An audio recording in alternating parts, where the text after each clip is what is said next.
Quote, "The warriors of the Cabals form the beating heart of each Drukhari strike force. They are the cruelest and most rapacious of their caste, hungry for power and thirsting for the suffering of others. Each warrior will have carved out a fearful reputation for himself in the war-torn halls of High Kamara, and has proven himself time and time again as a merciless fighter. The more vicious and ruthless a warrior is, the better their chances of advancement within the Cabal. It takes a born killer to thrive in the constant strife of the Dark City after all, and still, only a chosen few enjoy the privilege of striking at the heavily defended worlds of real space, and returning with the living, screaming bounty their Cabal requires for survival. The most martially gifted Drukhari of each sector are selected to become Kabalite Warriors. Male or female, the warriors are tall and athletically built, more powerful in stature and violent of temperament than their city-bound peers. When going to battle, each warrior girds themselves in a sophisticated bodysuit of segmented armor. These suits are donned during lengthy and unnecessarily painful pre-battle rituals, the better to ensure their wearer's psyche is honed to a single point of murderous intent. Much of the bodysuit is held in place with long metal barbs and hooks that penetrate deep into the wearer's nerve bundles, sharpening their senses with a constant sting of pain. It is pain that energizes the Kabalite warriors, and the pain they seek to inflict upon their quarry, the more agonizing, the better. Everyone, my name's Undertow, and I'm here going to bring you beneath the waves and into the webway. Get it? Because it's Kabalite Warriors. They're Dark Eldar. They love to be in the webway. Now, please forgive me because you're going to be catching that ring light quite a bit. Look at that. Ooh. But anyway, I saw this over at the game store, and I was in the market to start my Dark Eldar again. And now here I am, starting my Dark Eldar, as I discussed in my introductory video. So let's go ahead and look at the box real quick. It's Drukhari instead of Dark Eldar. I actually never have opened up one of these boxes before. These specific Kabalite Warriors. I've gotten, well, I think that might be a, no, I'm not lying. I opened up the bundle that come with the Raider and the Kabalite Warriors. And then I had to start collecting that also came with a Raider, a unit of Kabalite Warriors, a unit of Reaper jet bikes, and an Archon, who I kind of just did a head swap and had his sword pointing out, but the way I had glued him on his base, his little scenic base, he was leaning to the left a little, or the right, whatever.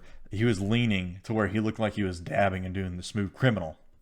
So I'm hoping with this redo of my prior army that I'm not going to have any of that happening. So let's have our first foray into it. The Drukhari Kabalite Warriors. Comes with 10. So I'm not sure how many weapon pieces it comes with, like shredders and agonizers and everything, but we'll see. Of course, it's 40k. You can see the three guys right there.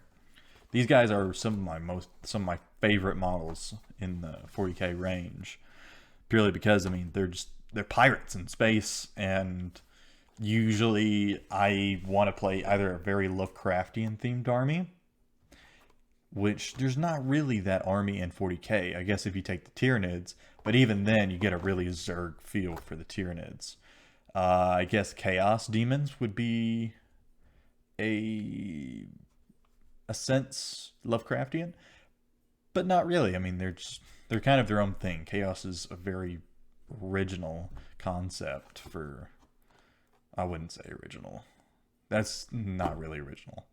Anyway, my fantasy army is Idonef Deepkin, and I consider them a little bit more Lovecraftian. I like the underwater feel. That's the theme of the channel. But let's get back to it. Pirates in space. Slavers. Look at that. A fucking Darklands. In my old list that I used to run When 7th edition came to 8th edition, I would run 8 of these into about 1,000-point list. And that was pretty much enough to take out any sort of anti-tank or anything and let my...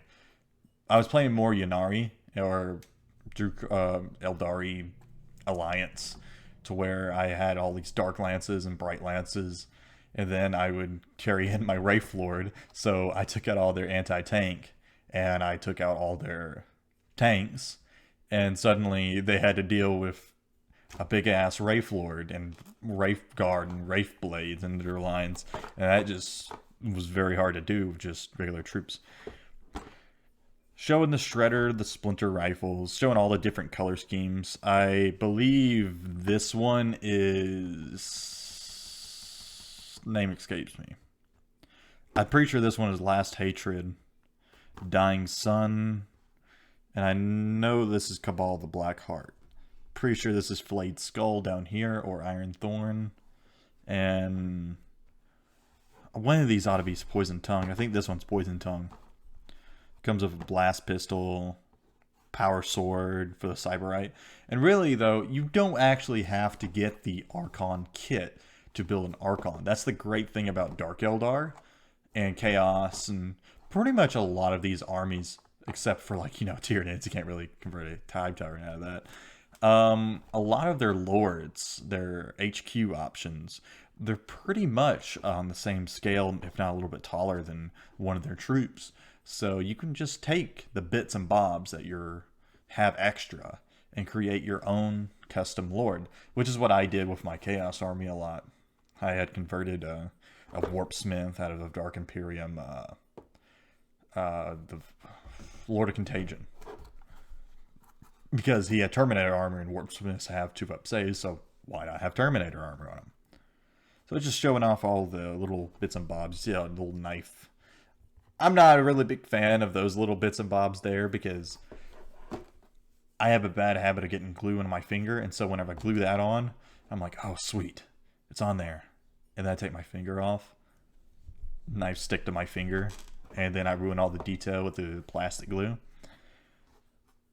But that's a topic for another day. Anyway, Games Workshop, you know who makes it. It listed for $35. But my LGS gave me a pretty good deal on it. I ended up paying like fucking almost $10 less. So I was pretty happy about that.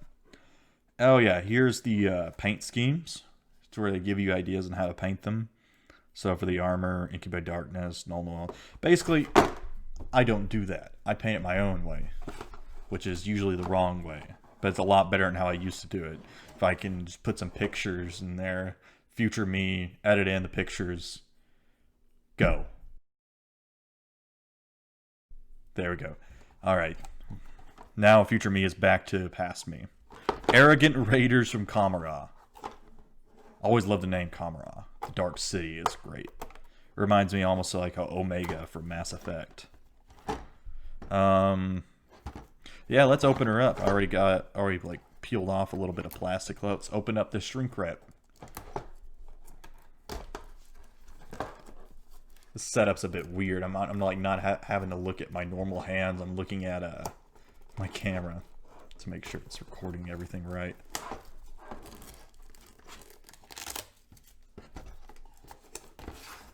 Should probably list down ASMR in this.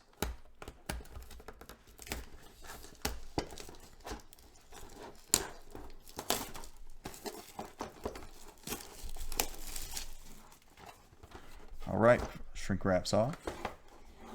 Now let's open it. It's been a while since I opened up an Eldar box. They also had a start collecting Craft World kit, which I almost got into, but I can't portray my main man Vecht. He's my boy, and I wish they'd bring his model back because I mean they have Abaddon, they have Marnius Calgar, they have fucking Robite Gilliman. Give us Vecht. That's all I want. I'd run nothing but Blackheart if I can get Vecht.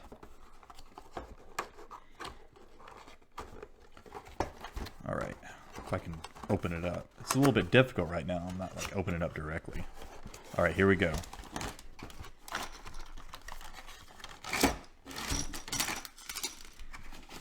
manual. Let's see what changed in these last few years since I got into 40k. Because that's what when I got into it, they're still known as Dark Eldar, not this Drukhari crap. Here's the sprues. Bases still 25mm. There's no 32mm with the Cabalites.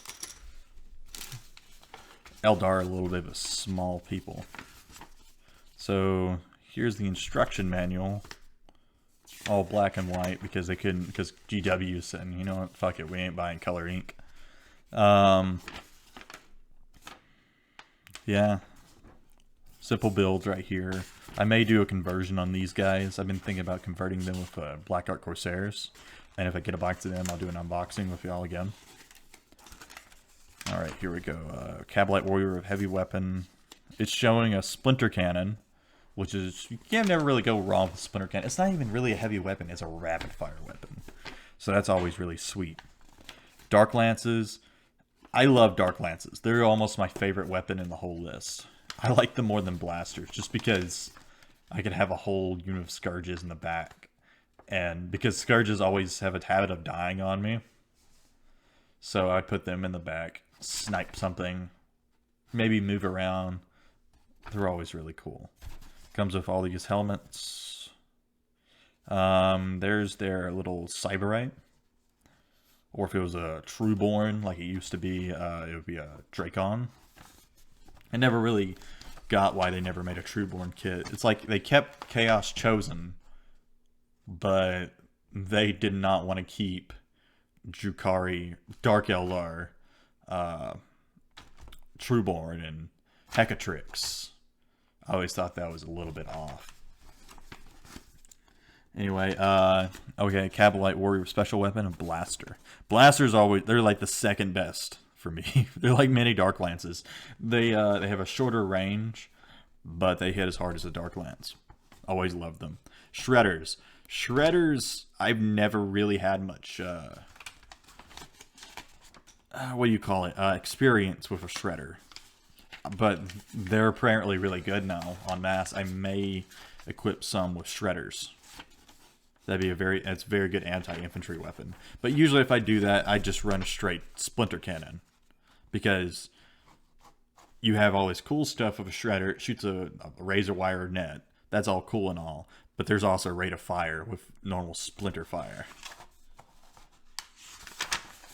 Just showing how you build the normal Cabalites. Also just showing how the Splinter Rifles go on. Just little bits and bobs here, like bayonets, but at the end of the Splinter Rifles. Doesn't give you anything, doesn't give you any benefit. Wish they had some type of upgrade, like bayonets, where it makes you get like a +1 to wound. That'd be really powerful. Bayonet, like fixed bayonets and charge. Kabalite Warriors. Here's the data sheet that they've been including with every single box.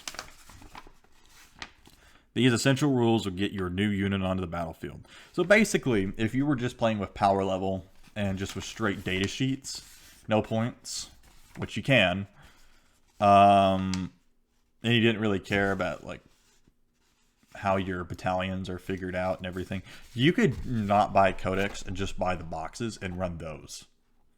You wouldn't really have a balanced 40k game, but you'd be able to play 40k because they included those primer rules on their website. Their troop choice, that's what this icon means. Kabalite Warriors, that's what they are. 3 power level, so really cheap power level. Let's look at their stats real quick. 3 ups across the board whenever it becomes, they're very accurate. All Eldar are really accurate. They're more accurate than a Tal shooting army. They're more accurate than Imperial Guardsmen. The only ones that can match Eldar accuracy is Space Marines. But Space Marines also get a 3-up save, which we'll get into that later. So movement, 7 inches. So Kabalite Warrior, Eldar in general usually move faster. Like an inch faster than everybody else, at least. Strength 3, that's where they're, and toughness 3, that's their big drawback. You don't really want these guys in the melee until later on when your power from pain goes up. Wounds 1, Their troops, what do you expect? They're not intercessors. Attacks, 1, 2. They're basically a normal stat line, but their leadership is very high. So not a whole lot will run away unless a lot dies. And there's still ways to get around that. You have, I believe it's the Iron Thorn that are like perfection or something that lets you only lose 1 model in morale. Not really terribly useful, but you never know when it comes into effect. Save 5+. These guys will die in droves if they're out and about. That's why Dark Eldar have a ton of dedicated transports. They're like the only army I've seen, besides maybe Imperial Guard, that rely heavily on their transports. Even Space Marines, they don't want to take their rhinos because they already have a 3-up armor save. And they always say, like, our troops are really weak. You have a 3-up armor save. You can be out and about. As soon as these guys are caught out in the open, they're dead. Done. No ifs, ands, or buts, unless like you roll a 6-up on your feel no pain. But that's a 6-up. That's like maybe a 7% increase their toughness, which isn't even that much. Contains 1 Cyberite and 4 Kabalite Warriors. That's the minimum. You can include up to 5 additional Kabalite Warriors. Maybe add 2 to the power level for 5 additional ones. So I guess these guys would be a base of... So a Cyberite costs 1 power level, ironically enough. Or you can include up to 10. So you can include up to 20 Kabalite Warriors, essentially.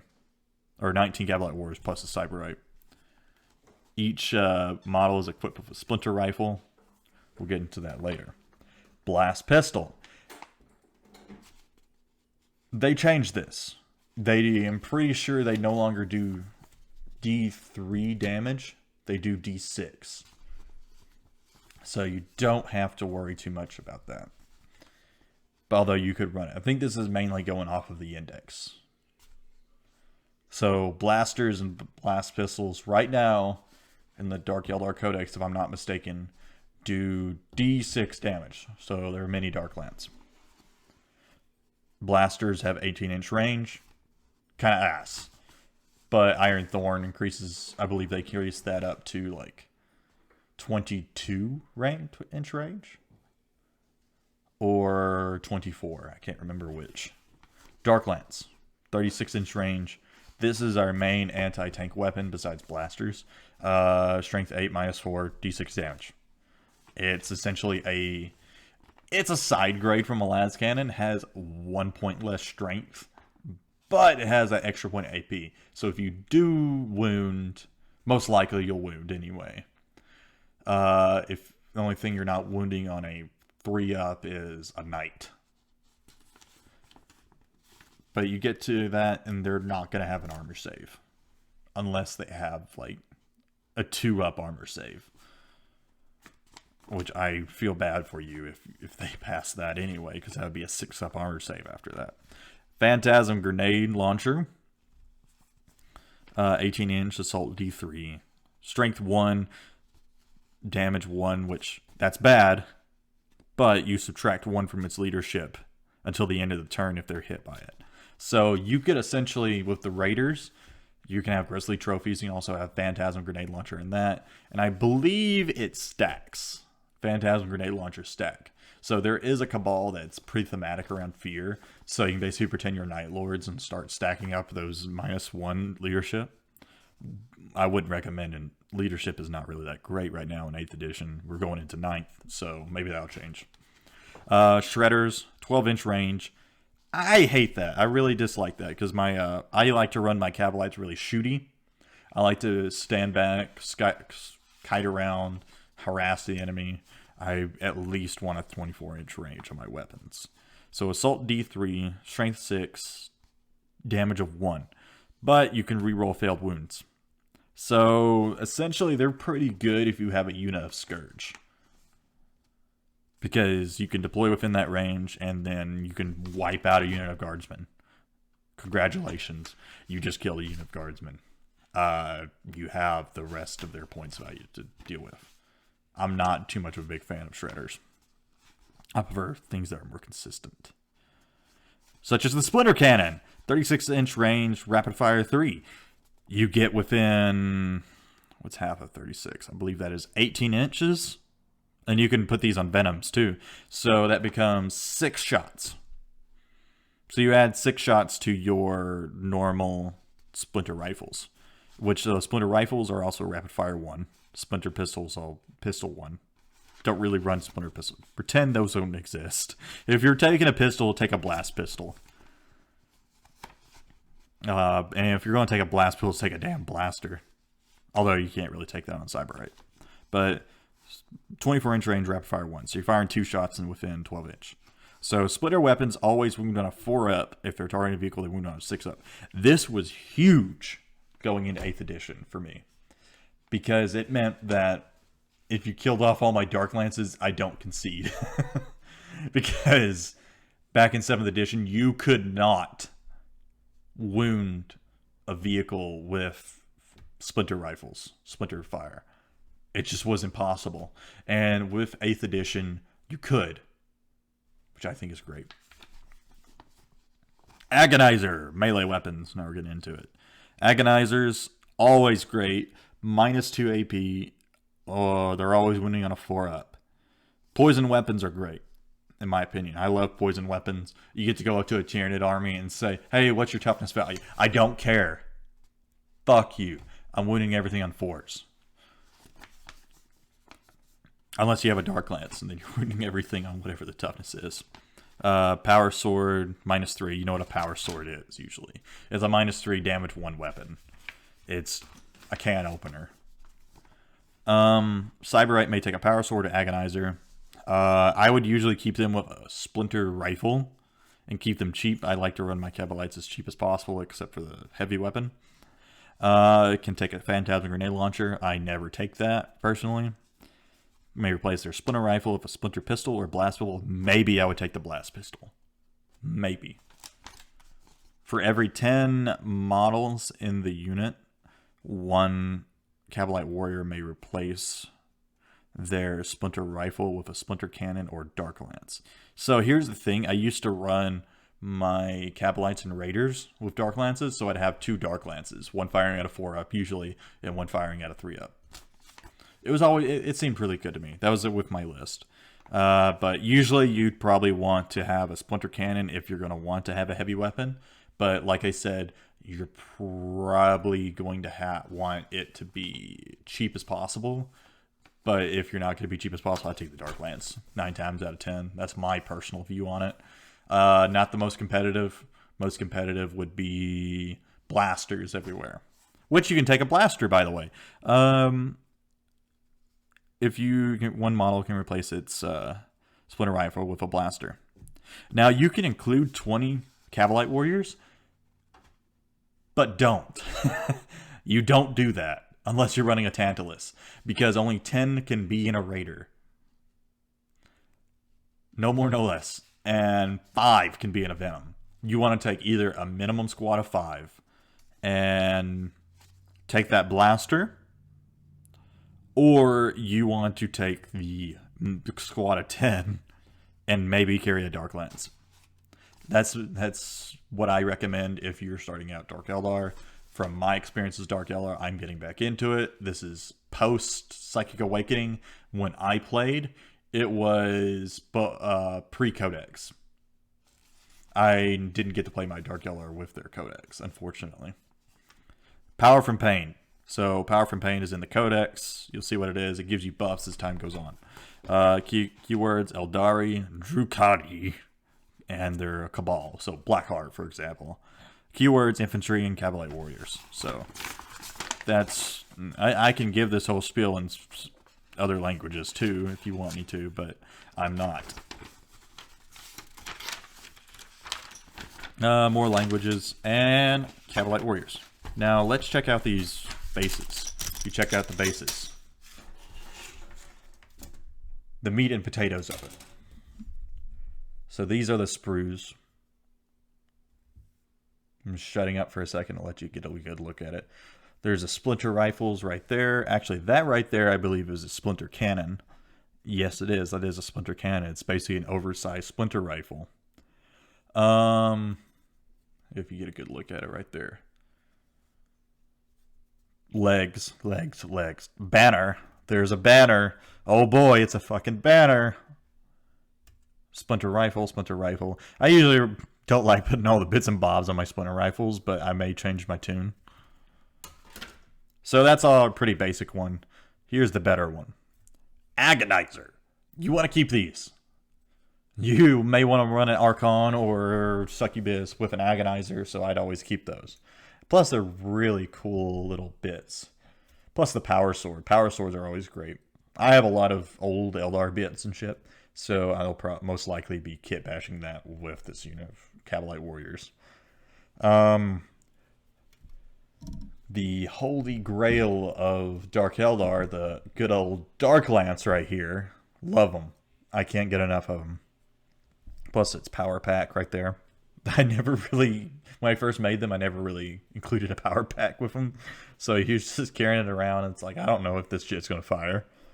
There's a shredder right there. That's what it looks like. That's one thing when you're starting 40k. It's very difficult to figure out which weapon's which if you're not versed in it. I had to study the 7th edition Dark Eldar Codex just to figure out what the fuck these weapons look like. Blaster. It looks like that blaster's a bit bent, though. So that may be a manufacturing error. Because it... Yeah, it's bent. It is bent. That's rather unfortunate. Because these things have a tendency to, like, snap off right at the end. Is there anything else? There's hair. If you want a wig. But look at these helmets. These helmets right here are absolutely fun. If I can get it, I'll do it upside down. See those helmets? That's why I play Dark Eldar. Badass helmets. And if badass helmets are for you, you should start Dark Eldar too.